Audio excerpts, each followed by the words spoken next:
Tomahawk raketlərinin Ukraynaya verilməsi ətrafında gedən müzakirələr dünyada silahlanmanın nə qədər əhəmiyyətli olduğunu bir daha sübut edir. Birləşmiş Ştatlara məxsus olan və ildə yalnız 50-70 ədəd istehsal edilən Tomahawklar 1500-2500 kilometr arası məsafədəki hədəfləri məhv etmək gücündədir. Bu raketlər bahalı olması ilə yanaşı yüksək dağıdıcı gücə malikdirlər. Əbəs yerə deyil ki, Trumpın sözügedən raketlərin Ukraynaya veriləcəyi barədə açıqlamasından sonra Rusiyanın narahatlıqları artıb. Moskva bu addımın qarşısını almaq üçün Vaşinqtona ciddi mesajlar verir. Hərbi ekspertlər bildirirlər ki, saatda 885 km sürətlə uçan Tomahawklar Rusiyanın dərinliklərində ciddi dağıntılar yaratmaq gücündədirlər.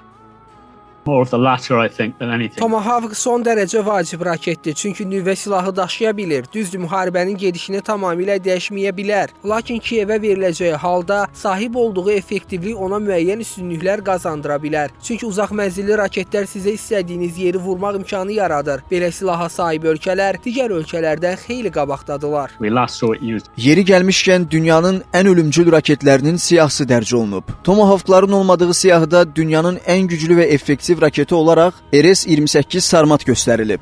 Satan 2 ləqəbli raket öz sinifinə görə ən uzun mənzilə sahibdir. 17700 kilometr məsafəyə qədər uça bilən raketin bir zamanlar 13 dəqiqəyə Londonu vura biləcəyi ilə bağlı fikirlər səsləndirilirdi. Maye yanacaqla işləyən silah 10 ton yük daşıma qabiliyyətinə malikdir ki, bu sözügedən sursatın ona yaxın ağır və ya 15 yüngül nüvə başlığı daşıya biləcəyini göstərir. Üstəlik hərbi ekspertlər qısa və aktiv trayektoriyaya sahib olduğu üçün Sarmatın infraqırmızı peyklərlə aşkarlanmasının xeyli çətin olduğunu deyir.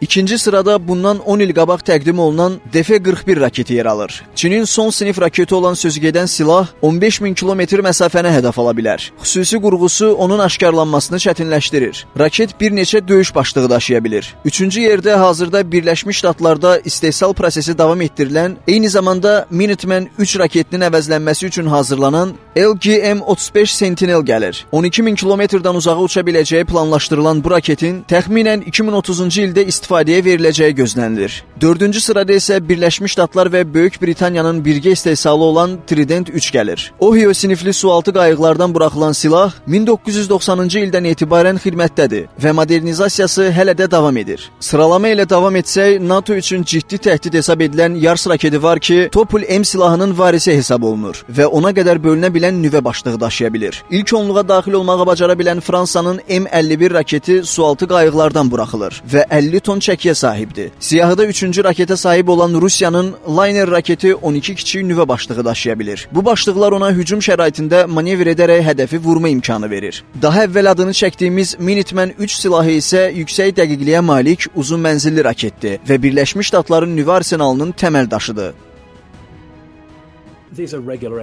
Bütün bunlar bizə raketlərin günümüzdə üstünlüyünü göstərir. Bir çox məqsədlər üçün istifadə oluna bilən bu silahlar getdikcə daha da təkmilləşdirilirlər. Dünyada ən effektiv raketə sahib ölkələrdən biri Birləşmiş Ştatlar, digəri isə Rusiyadır. Lakin hazırki vəziyyətdə Rusiyanın üstün olduğunu rahat şəkildə deyə bilərik. Belə ki, Çin Xalq Respublikasının qurulmasının 70-ci il dönümü münasibəti ilə keçirilən hərbi paradda nümayiş etdirilən Tuğlan 2 ballistik raketi də ölümcül silahlardan hesab olunur. Siyahıda son sırada yer alan isə Hindistanın müasir yerdən yerə raketi olan Agni V silahıdır. Raket eyni zamanda peyklərin orbitə çıxarılması üçün də istifadə edilə bilər.